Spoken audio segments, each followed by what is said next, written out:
Welcome to the Journey to Esquire, the podcast alumni updates. I am your host, Abigail D. In this series, we take a walk down memory lane as we reconnect with the remarkable alumni of the Journey to Esquire Scholarship and Leadership Program. Join me as we embark on a journey to discover where are they now?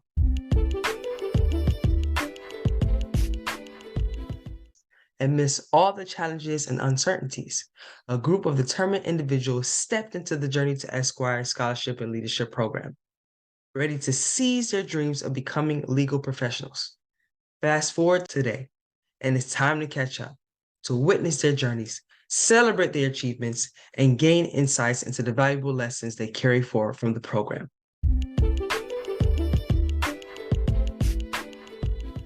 So, what's in store for this podcast series? Well, get ready to be inspired, intrigued, and enlightened. In each episode, I'll be sitting down with a remarkable alumnus or alumni, the trailblazers who embarked on their journeys to become legal professionals. We'll dive into their experiences, challenges, and triumphs, and explore how their participation in the Journey to Esquire program has played a pivotal role in shaping their paths. We'll reminisce about the highlights, uncover the pivotal moments, and get an inside look into their lives today. From courtroom victories to personal growth, from mentorship to forging lasting connections, these alumni have stories that resonate with all of us. Through their tales, we gain a greater understanding of the impact of education, scholarship, and leadership on their journeys.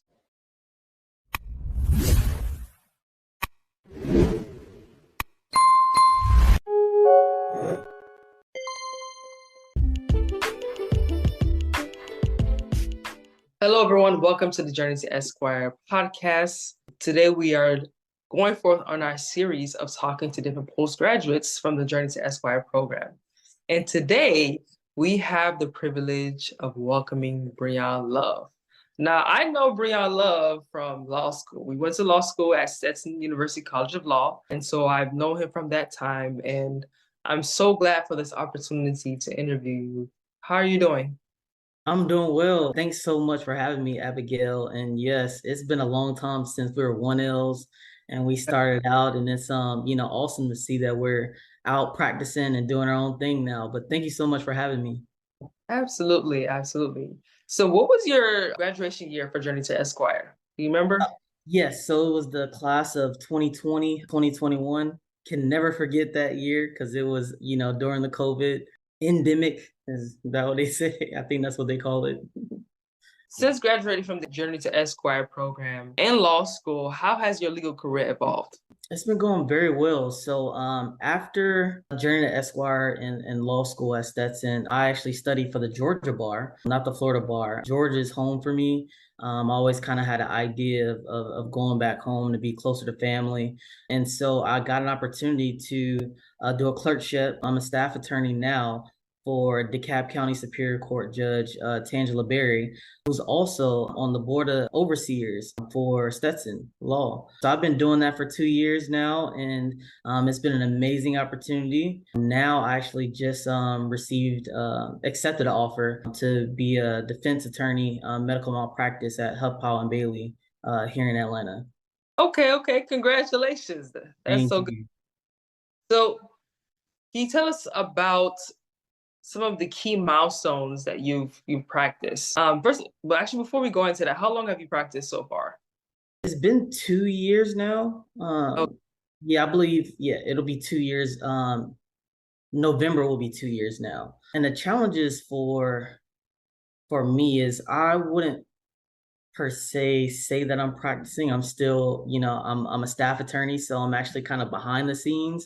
But it's been an amazing opportunity to kind of learn and experience the court. So I'm in court every week, every other week. And the Superior Court here in Georgia is, I think, will be comparable to the district court in Florida. So it's the exclusive kind of trial court for the state.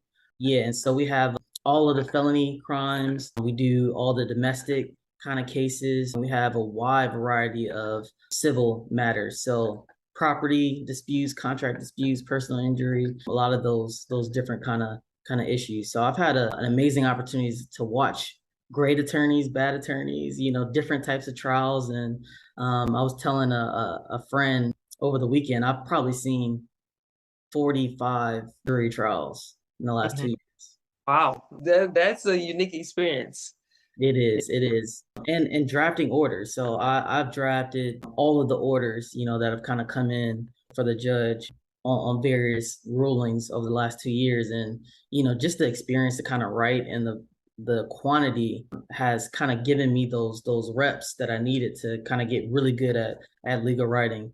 So, I mean, hundreds of orders that I've had the opportunity to draft and kind of hone my skills. Yeah, that's good. That's good. So I know with staff attorney work, you were saying, well, it's you're getting exposed to many different laws, but is there an area that you ideally want to specialize in as you go along in your career? Yeah, so I think I like complex litigation. So the cases that I've enjoyed, that have come throughout our courtroom over the last 2 years have been kind of very complex matters. So I'm going into medical malpractice, which is complex as well. We've had a lot of big cases in the state involving, let's say, 8 parties, 15 different claims, and I just get a thrill from kind of putting all the puzzle pieces together, So that's what I've enjoyed the most. Were you exposed to that in law school, or was it something that you saw somewhere else that you kind of drew you to want to do complex litigation?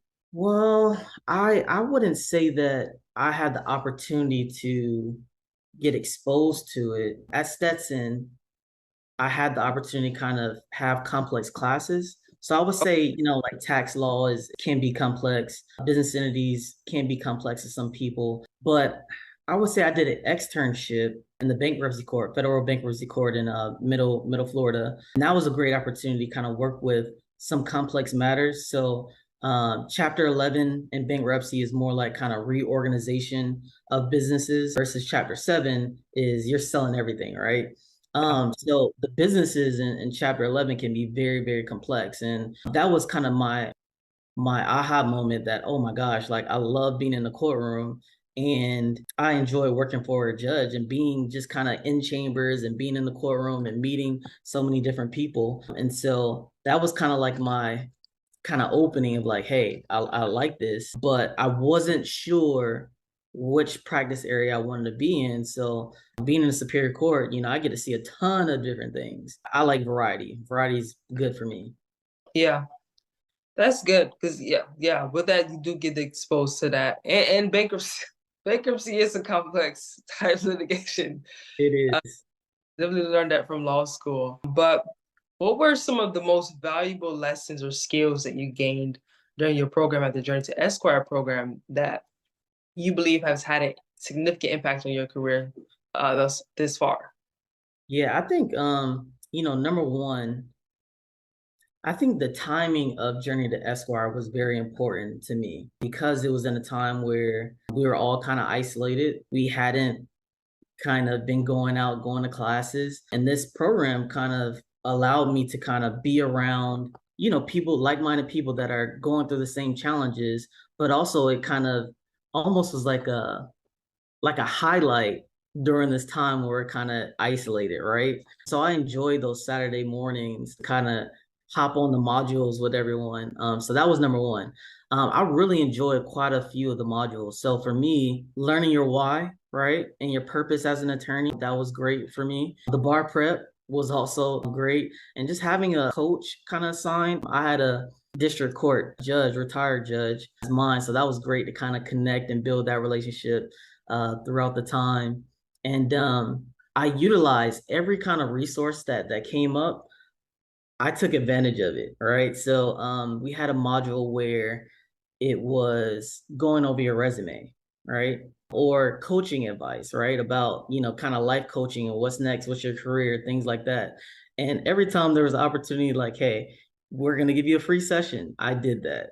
It just gave me an opportunity to kind of get a different view, different perspective from people that have done it before and paying it forward. That was something that was really instilled during the program. and I make sure I continue to do it, even though I'm not always in Florida and with the Stetson family. But there's so many people and students, that are like us that need help, and so I find myself probably every couple of months I'm talking to a new student or somebody that's getting ready for the bar, and I'm passing on those same tips that I've learned throughout a journey to Esquire. Yeah, I think that's what's so amazing about this program is because it touches on a lot of things that we didn't get in law school. Necessary, they're crucial skills to learn as you're practicing as an attorney. So it's beautiful that you are definitely passing those things forward to other students because you're able to give them somewhat of a head start in their journey of law school or journey of taking the bar. So yeah, but during your career, what are some of the notable challenges that you have experienced, and what are ways that you've overcome those challenges? Well, I think my first week as a staff attorney, the first day we had murder trial, very high profile case. And imagine this is your second day working, and there's some emotions that kind of come out of the blue, and there's an issue that needs research right then. And it's not, you have time to kind of research it and we're taking a recess. Like, no, this is on the spot research while everybody's in court and everyone's, the judge is looking at the staff attorney like, can you research that for me? Hold on, he's gonna get an answer for you.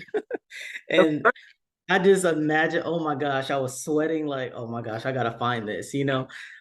So just having the confidence, knowing that I'm competent, as an attorney, and I can be confident to get the job done and get it right. That was something, those are challenges, as I kind of grow as an attorney, right? So I haven't done, my own kind of depositions. I've sat in on hundreds of hearings and trials, but I'm going into this part of my journey where I'm going to be doing them on my own. Of course, with coaching and mentors and things like that, but that's the next challenge.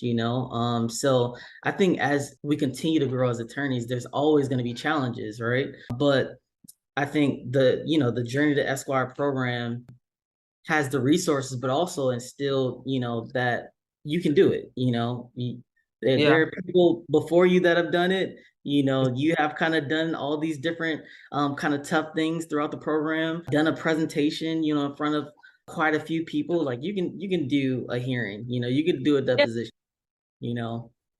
yeah. That's definitely something that I definitely is a benefit of the Journey to Esquire program, and I also do credit Stetson as well for equipping us with the ability, or rather, just exposing us Yeah.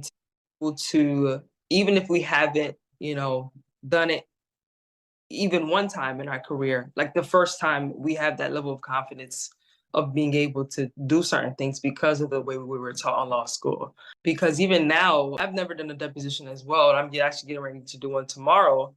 But Awesome.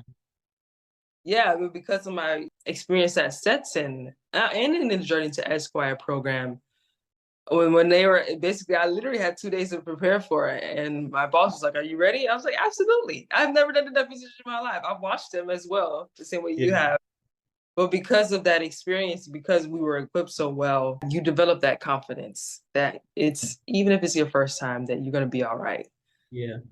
But also, I mean, we have a network of attorneys that have done those things, Yeah, and so even if we don't know or we can't call somebody in our firm immediately, we have a network of attorneys that we can call on, and they've been so welcoming to, hey, yeah, I'll take some time with you, like, of course. And that's a huge benefit there. yeah. What you're speaking on is the importance of making connections, which is even speaking to being connected in programs like the Journey to Esquire program, where you're able to develop with different attorneys and who are in or law students because at the point of you're in the program, you're a law student, and so being able to connect with the law students who are going through what you're going through, but also attorneys in the program who are experienced. It's like all of these opportunities to make connections because, as you said, like when you start to practice, you're gonna need these individuals where you're like, hey, especially Black people. Just to be real, like that's the great thing I love about this program as well, is that it exposes you to other Black attorneys. And for me in particular, I'm more comfortable with going to Black attorneys or people who've gone through my experiences to be able to ask them questions concerning different things that I'm going on in my career. Mhm. So that's an opportunity that this program provides as well. Okay, so can you talk about work-life balance? That's a huge thing in the world of practice Yes. law. How have you maintained work-life balance, if you have maintained it? Uh, I have. I think our first kind of test with work-life balance is probably bar prep summer. You have to be able to kind of get the job done, do your study time, but it's a lesson of you still have to kind of do your regular things, right? Like you got to work out. You got to go to the movies if that's your thing. The majority of the balance is work, right? Because you're studying for a career to get it done. But I think it's the way that I do is of course work, you gotta work, we gotta survive. But it's a mentality as well. Like I tell my own mom, hey, we work to live, not live to work. You know, yeah, we work to kind of get money to kind of enjoy our life, right? So yeah, whether it's making sure you're planning those vacations, taking a week twice a year to go travel, enjoy your family, enjoy your friends, and don't be afraid to take those vacation days. I think it's important. Or there's a wedding for your friends, you got to yeah, be there and put it on the calendar in advance. And I think a lot of older kind of generation, there's a sense of pride about never missing a day of work, right? Or I have perfect attendance, I've never taken a vacation day. And it's like, no, no, no, no, no. These are benefits that you earn these vacation days. And so in order for you to be the best for anyone, you have to pour into yourself, yeah, and so I work out in the morning, because I believe in paying yourself first, so I work out, wake up early, 6 a.m., go to the gym, and then I go to work. But also my judge is, she has three younger kids. Actually, one's in college, a sophomore, one is going to college, and she has a middle schooler. And so she does great with work-life balance, making sure all our kids are taken care of, and she's at the events. And so I kind of learned that as well, the importance of family, showing up for your family. And I've seen kind of some attorneys kind of in my network, they make sure they go to their kids' events, or they make sure, if they're married, they're going to their wife events, or they're answering their phone for their wife when she calls. But it's important to just remember what you're doing it for, right? Like, we work hard, but a lot of us are working hard, to provide for our families, and to create a better life for ourselves. So we have to enjoy it, and I try to make sure I do. yeah, yeah. As you said, like it's you have to prioritize it because Mm-hmm. you're in a field where you can easily become a slave to your work. Uh, Mm-hmm. Indirectly shut out family, shut out friends. And so even in the field that I'm in, knowing that I can easily become enslaved to my work, I set boundaries. You have to literally choose for yourself and go, okay, after this point of time, unless it's emergency, we're not working. That's literally what I do at this set point of time. And I'm a new attorney and I'm a new associate where, some people have this perception that new associates are supposed to be in the office to 8 o'clock at night and from 9 o'clock in the morning to 8 o'clock at night. And I'm just like, I'm not doing Yeah, that. yeah, yeah. And I'm I not doing think tangible things though is like I don't take work home. Yeah. If I need to work, like I will do it, at the office. But Mhm. I don't do work at home. That's number one. Number two, I always like put things in my calendar for friends, family. Like I put it in my calendar so I can remember. And I try to make sure I show up. That's so important. And yeah, I think that's it. Yeah. Those are some good tangible things. Yeah, and that's exactly what helps you to create boundaries and prioritize. So, what are some of in terms of advice, for those that are coming into the Journey to Esquire program for the first time, what advice would you give them about navigating the program? Well, I think number one, go to every module because you don't want to miss out on things. That's important. And I would just network as much as possible. There's some amazing board members, some great alumni. So if you're interested in some type of practice area, or you just have questions, let's say about bar prep, or where you want to take the bar exam, things like that, don't be afraid to ask and find because the director Jocelyn, she does an amazing job just making sure all of the students get whatever they need. So you can find someone that can help. So I would utilize the network. That's good. Okay, as we wrap this up, do you have any final things you want to say? Any quotes you want to say before we wrap up this episode? Well, I like to thank the Journey to Esquire program. I mean, it was in a time that I needed the support and I needed the assistance, with kind of getting through the bar prep summer and just getting those extra little tools that kind of helped me. It meant the world to me, and I wouldn't be in this place now if it wasn't for, Journey to Esquire kind of helping me and being kind of putting a battery in my pack, in the back, when I needed it most. To students, that are 2Ls, 3Ls, you can do it. Whatever you're trying to do. I didn't think that I would work for a judge because I thought I was behind the ball and late, but it's crazy. An event that I went to as a 1L, I was invited to kind of come and go to a dinner. Judge Barrie sat at my table and I Mm. talked to her and we had a long conversation, and she remembered that conversation 2 years later when I was wanting to kind of move to Atlanta. So you never know who's going to be able to assist you in the future. So keep your options open, talk to people, open your mouth, and introduce yourself. And if there's events that kind of come up, say yes. Mm. Don't be the no. Say yes, you'll be there, and just show up. And you never know how that can bless you in the future. And for those studying for the bar, if you do 3,500 MBE practice questions, you will pass. I promise you. That's my tidbit. Well, thank you so much for coming. We appreciate taking the time to talk about your experiences and give advice to the students and those coming to the program. Thank you so much. Yes, thank you, Abigail, and good luck at this deposition tomorrow. You're gonna kill it. Thank you. This is Journey to Esquire, the podcast alumni updates. I'm Abigail Dean, and remember, the journey continues and success is just around the corner.